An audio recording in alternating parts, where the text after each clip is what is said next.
2024 लोकसभा के चुनाव जैसे जैसे नजदीक आ रहे हैं, तमाम विपक्षी दलों को एकजुट करने की कवायद तेज हो चुकी है। बिहार के पटना में 23 जून को विपक्षी दलों की एक बड़ी बैठक होने जा रही है।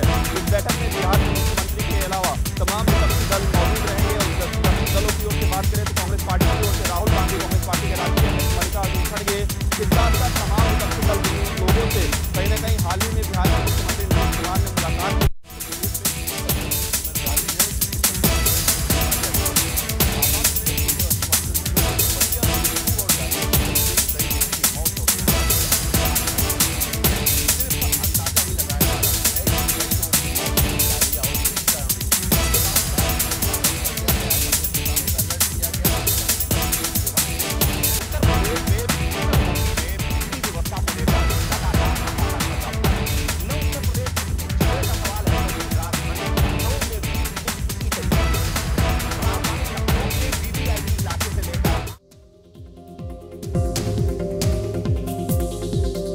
छावनी विभाग लगातार हादसों को न्योता दे रहा है। मामला ग्वालियर रोड स्थित का है, जहां पर स्ट्रीट लाइट खराब होने के चलते ट्रक डिवाइडर के ऊपर चढ़ गया। गनीमत रही कि कोई बड़ी जनहानि नहीं हुई। आपको बता दें 60% से ज़्यादा छावनी विभाग में स्ट्रीट लाइट खराब हो रही है, जिसके चलते लगातार हादसे सामने आ रहे हैं। इसके अलावा नगर निगम की भी बात करें तो नगर निगम में भी सबसे ज़्यादा लाइटें खराब होने के चलते लगातार आए दिन हादसे सामने आते हैं। मामला ग्वालियर रोड पर था, जहां पर ट्रक डिवाइडर पर चढ़ गया। उस समय स्ट्रीट लाइट खराब थी।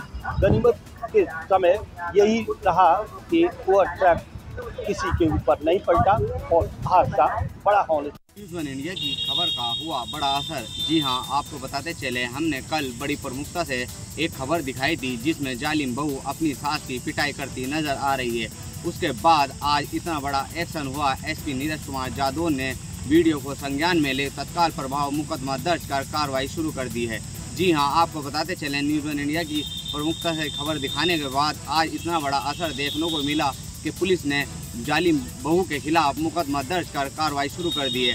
आपको बताते चलें, जालिम बहू सीसीटीवी कैमरे में साफ मारती नज़र आ रही है और अपनी सास को नीचे पटकती नज़र आ रही है। वीडियो में जैसे ही तेज़ी से वायरल हुई और न्यूज़ वन इंडिया ने इसको प्रमुखता से दिखाया तो उसका आज इतना बड़ा असर देखने को मिला कि पुलिस ने तत्काल प्रभाव मुकदमा तो दर्ज कर लिया है। और पुलिस का कहना है कि ये वीडियो बिजनौर के साकेत कॉलोनी की है और जल्द इस जालिम बहू को गिरफ्तार कर जेल भेजा जाएगा। आपको बताते चलें, बिजनौर में लगातार अगर बात की जाए तो कहीं ना कहीं बहुओं का अत्याचार इतना सासों पे बढ़ गया है और कहीं ना कहीं वीडियो या कोई सबूत ना होना, इसलिए बहू पर कोई एक्शन नहीं होता। तो आपको बता दें, अगर कोई भी मामला ऐसा होता है तो लगातार ऐसी जालिम बहुओं की वीडियो बनाएं जिससे इन जालिम बहू बीवी को जेल जाने की और इन्हें सज़ा मिलने की कार्रवाई हो। बात करें हम बलिया जनपद में हीट स्ट्रोक की, तो कल यानी 16 तारीख को और 15 तारीख के बीच में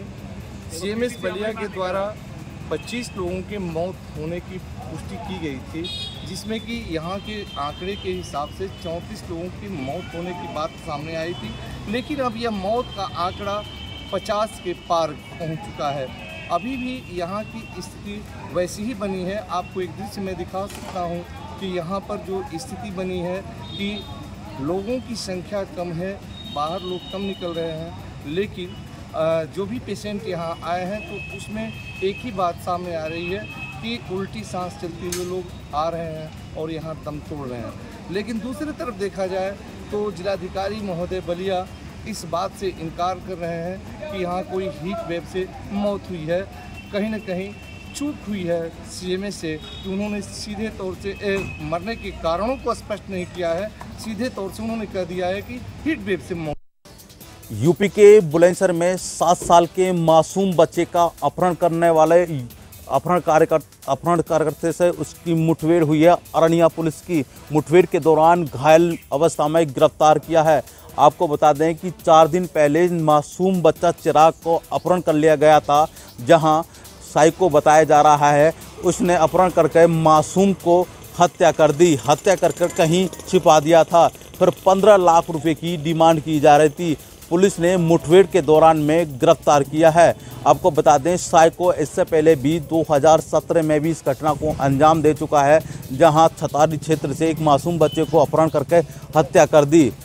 अभी हाल ही में वो जेल से छूट के आया था और अरनिया थाना क्षेत्र में मासूम का अपहरण कर और उसने ये घटना को अंजाम दिया। हालांकि पूरे मामले को देखा जाए, पुलिस ने निशानदेही पर इसकी पत्नी भी बताई जा रही है पूरे प्रकरण में, उसे भी गिरफ्तार करने का कर लिया है और उस निशानदेही पर चिराग का सब खोज रही है।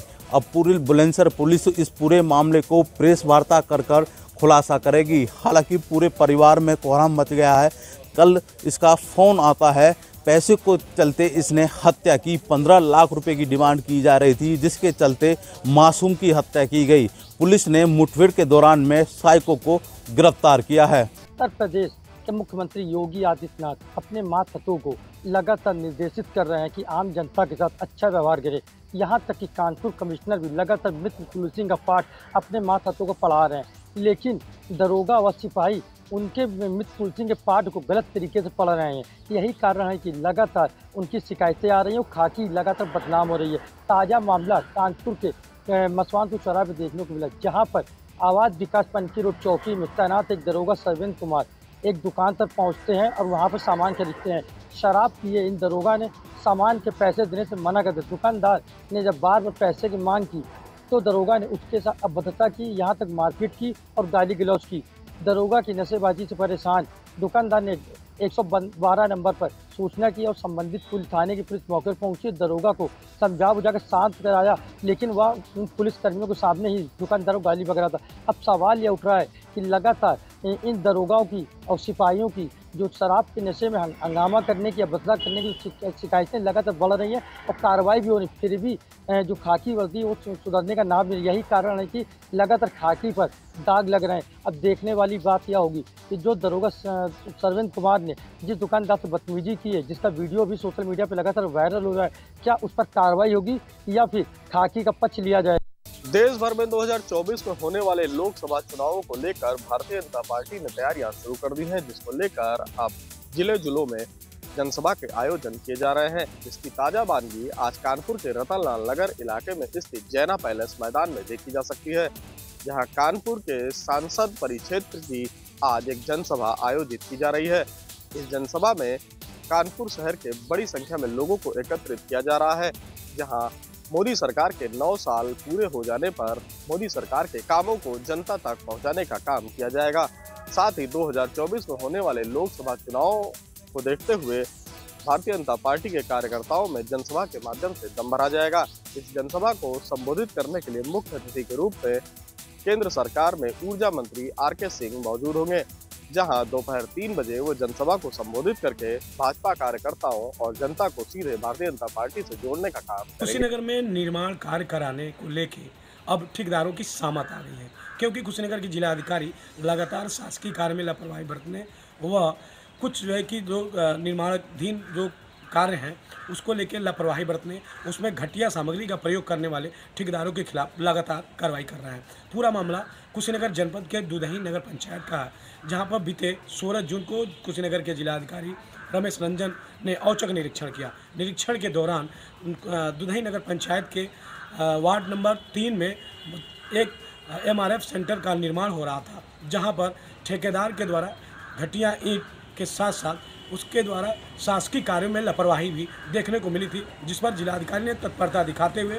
संबंधित ईओ को जांच कर उनके खिलाफ मुकदमा कराने की भी बात कही थी, जिस पर दुधही नगर पंचायत के ईओ के द्वारा तत्काल प्रभाव से मामले का जांच कर बिशुनपुरा थाने में तहरीर देकर ठेकेदार बिंदा देवी के खिलाफ मुकदमा दर्ज कराया है। इस मुकदमे में बिंदा देवी के खिलाफ शासकीय कार्यों में लापरवाही के अलावा निर्माणाधीन कार्यालय में घटिया सामग्री का प्रयोग करने जैसे तमाम अपराध दर्ज हैं। कुशीनगर में निर्माण कार्य कराने को लेके अब ठेकेदारों की सामत आ गई है, क्योंकि कुशीनगर के जिलाधिकारी लगातार शासकीय कार्य में लापरवाही बरतने व कुछ जो है कि जो निर्माणाधीन जो कार्य हैं उसको लेकर लापरवाही बरतने, उसमें घटिया सामग्री का प्रयोग करने वाले ठेकेदारों के खिलाफ लगातार कार्रवाई कर रहे हैं। पूरा मामला कुशीनगर जनपद के दुधही नगर पंचायत का है, जहां पर बीते 16 जून को कुशीनगर के जिलाधिकारी रमेश रंजन ने औचक निरीक्षण किया। निरीक्षण के दौरान दुधही नगर पंचायत के वार्ड नंबर 3 में एक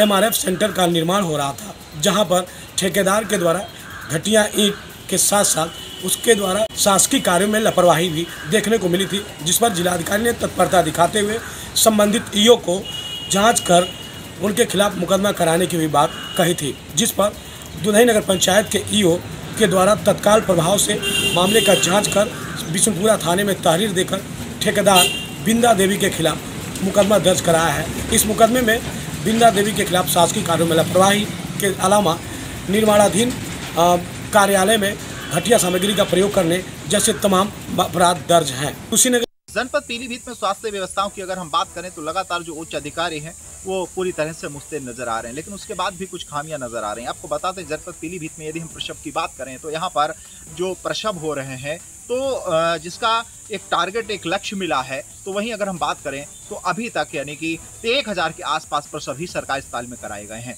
वहीं अगर हम प्राइवेट की बात करें तो यहाँ पर 2000 से अधिक प्रसव प्राइवेट अस्पतालों में कराए गए हैं। लेकिन सवाल ये खड़ा होता है कि जब आशाएं हैं लगातार काम कर रही हैं, लोगों से जनसंपर्क कर रही हैं, गाँव में जागरूक करने का उनका विशेष काम है, तो उसके बाद भी ऐसा क्यों हो रहा है? जब सवाल ये भी खड़ा होता है, सरकारी सुविधाएं इतनी ज़्यादा प्राप्त हो रही, पहले प्रसव के लिए सरकारी पैसा भी प्राप्त हो रहा है, वहीं किस्तों के द्वारा उनको पैसा प्राप्त हो रहा है, लेकिन उसके बावजूद भी ये प्राइवेट जो हॉस्पिटल है उसमें क्यों प्रसव हो रहे हैं, कहीं ना कहीं सवाल खड़ा होता है, जिसकी नाराजगी जताते हुए जो मुख्य चिकित्सा अधिकारी उन्होंने यहाँ पर जो आशाएं हैं और जो संबंधित अधीक्षक हैं CHC PHC वगैरह उनमें उनको भी आदेश दिए हैं कि जो प्रसव है वो सरकारी अस्पतालों में ही कराया जाए। लेकिन समस्या ये भी है कि एक और आदेश दिया जाता है सरकारी अस्पतालों में कराने के लिए, लेकिन वहीं सरकारी अस्पतालों में कहीं अव्यवस्था भी नजर आती है। आपको बता दें बिलसंडा में जहाँ प्रसव के लिए तो उच्च अधिकारी भी कह रहे हैं, वहीं पूरनपुर में भी समस्या खड़ी हो रही है, बिलसंडा में भी समस्या खड़ी हो रही है। प्रसव कराने के लिए वहाँ पर जो और डॉक्टर्स हैं, लेडीज डॉक्टर भी उपलब्ध नहीं है, तो कहीं ना कहीं ये भी समस्या खड़ी हो रही है।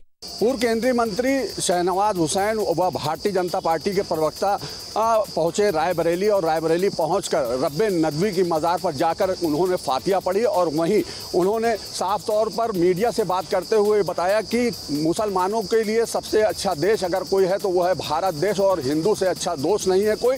और अगर नेता की बात की जाए तो नरेंद्र मोदी की तारीफ करते हुए उन्होंने कहा नरेंद्र मोदी जैसा कोई नेता अभी तक नहीं हुआ। फिलहाल मुसलमानों को बांटने वालों के बहकावे में ना आकर मुसलमानों को एकजुट होकर फिर से नरेंद्र मोदी को भारत देश का प्रधानमंत्री बनाना है और वहीं 2024 के चुनाव में भारतीय जनता पार्टी की सरकार बनाना है। फिलहाल अब देखना ये होगा कि 2024 में मुसलमान किस ओर करवट करता है। फिलहाल ये तो 2024 के चुनाव में ही पता चलेगा, लेकिन जिस तरह से भारतीय जनता पार्टी के बड़े सरीके नेता रायबरेली का लगातार दौरा कर रहे हैं और किसी भी मौके को भुनाने से चूक नहीं रहे हैं, तो कहीं ना कहीं से भारतीय जनता पार्टी ने अपनी कमर कस ली है 2024 के चुनाव के लिए। हम लोग उत्तर प्रदेश के जनपद संभल में खड़े हैं। दरअसल आपको बताते हैं कि जिस तरह से परिजन का आरोप है कि 4 महीने से उनकी लड़की लापता है, लगातार पुलिस प्रशासन अधिकारियों के चक्कर काट रहे हैं, लेकिन अभी तक उनकी लड़की का कोई भी पता नहीं है। फिलहाल आसपास सभी जनपदों से लेकर नोएडा तक लड़की को तलाश किया है। उनका कहना है कि उनका सगा जो दामाद था यानी सगे लड़की का जो बहनोई था वो लड़की को बेला फुसला कर ले गया कि उसकी बहन की तबीयत खराब है, लेकिन जनाभाई थाने के इलाके के थाने का मामला है। फिलहाल लड़का जो लेकर गया है उसका निवरा गांव बताया जा रहा है।